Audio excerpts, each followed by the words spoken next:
നിർമ്മാതാക്കളുടെ സംഘടനയിൽ പോരാട്ട ചൂട്. സാന്ദ്ര തോമസിന്റെ അപ്രതീക്ഷിത സ്ഥാനാർത്ഥിത്വം ചർച്ചയാകുന്നു.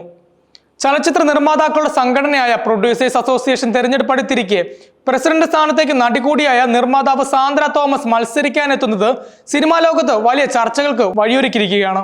സംഘടനയുമായി നിലനിൽക്കുന്ന കടുത്ത ഭിന്നതകളും നിയമപരമായ നടപടികളും പരിഗണിച്ചു നോക്കുമ്പോൾ സാന്ദ്രയുടെ ഈ നീക്കം തികച്ചും അപ്രതീക്ഷിതവും എന്നാൽ ഏറെ പ്രസക്തവുമാണ്. നിലവിലുള്ള ഭാരവാഹികൾക്കെതിരെ ലൈംഗികാതിക്രമ ആരോപണങ്ങൾ ഉന്നയിക്കുകയും നിയമപോരാട്ടം നടത്തുകയും ചെയ്ത സാന്ദ്ര അതെല്ലാം നിലനിൽക്കുന്ന സാഹചര്യത്തിൽ തന്നെ പ്രസിഡന്റ് സ്ഥാനത്തേക്ക് മത്സരിക്കാനെത്തുന്നത് വലിയ രാഷ്ട്രീയ പ്രാധാന്യം നേടുന്നുണ്ട്. പ്രൊഡ്യൂസേഴ്സ് അസോസിയേഷൻ ആസ്ഥാനത്ത് നാമനിർദ്ദേശ പത്രിക സമർപ്പിക്കാൻ സാന്ദ്ര തോമസ് എത്തിയത് പർദ്ദ ധരിച്ചായിരുന്നു. ഈ വസ്ത്രധാരണം തന്നെ ഒരു പ്രസ്താവനയായിരുന്നു.